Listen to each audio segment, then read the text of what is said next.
Dito sa video na to guys, mamimingwit nga kami ng palaka dito sa bukid ng kapitbahay namin dito mga bro. Titignan natin dito guys kung marami ba tayo mahuhuli dito mga par.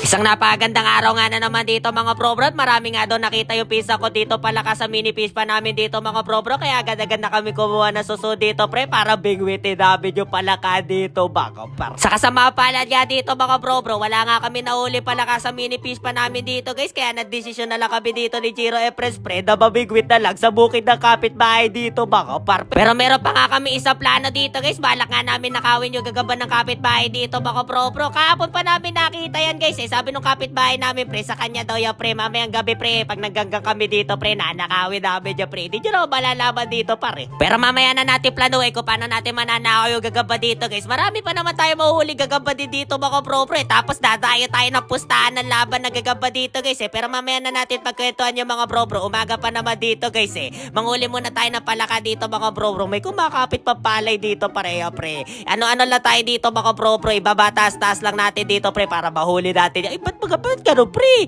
Ba't hindi lumulubog yung pahit ko dito? Parko lang ata sa bigat yung suso nating nahuli dito guys Wala bang aso dito? Par ngayon lang ulit ako nakalabas na bahay dito mga bro. Natatakot ako dito pare. Tamang ligo lang ako sa kaliwa at kanan dito guys. Baka mamaya pre may mga aso dito pre. Medyo delikado nga dito mga par. Natatanay nyo yung bahay namin dito mga bro. Ay bahay namin pre yung kulay ano pre. Puti nga ba yung mga bro? Ayun pre makikita nyo yung ano pre. Yung pangatlong bahay do pre. Gusto nyo lagyan pa na araw pre. Wag na pre. Baka puntahan nyo pa yung bahay ko dito mga bro. Sa kayo makikita yung skin dito pre. Wala naman akong pambigay dito mga par. Si Jiro Empress na ngayon sumubok dito mamingwit dito mga bro. Dahil medyo nga matumal yung pamimingwit ko dito mga par. Siya naman daw yung susubok dito mga bro. Titingnan natin ang swerte ni Jiro Empress pre kung makakadali pa siya dito mga par. Wala tayong dala sa ako Jiro Empress mga bro no? Paano kung makahuli tayo na marami dito pre? Paano gagawin natin dito? Para yung pre parang may kumakagat to mga bro no?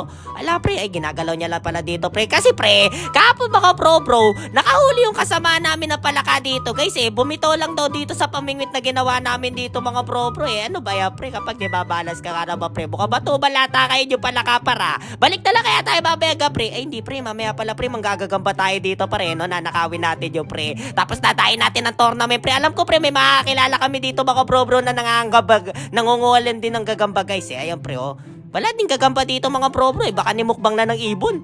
Lagi may aso. Medyo kinabahan na nga ako dito mga bro dahil meron palang aso sa banda na to guys at hindi ko nga alam pre, hindi naman kami lumalabas dito mga par. Kaya agad-agad na kami umalis dito mga bro Tumatawal na aso dito guys Tara pre, Jiro Efres pre, mamaya pre, makagat pa tayo niya pre, yari tayo par. So ayun nga mga par, medyo matumal kayo pala ngayong araw dito mga bro Kaya nagdesisyon na lang kami pre na manghuhuli na lang kami ng gagamba mamaya gabi dito mga par. Yun lang, bye bye.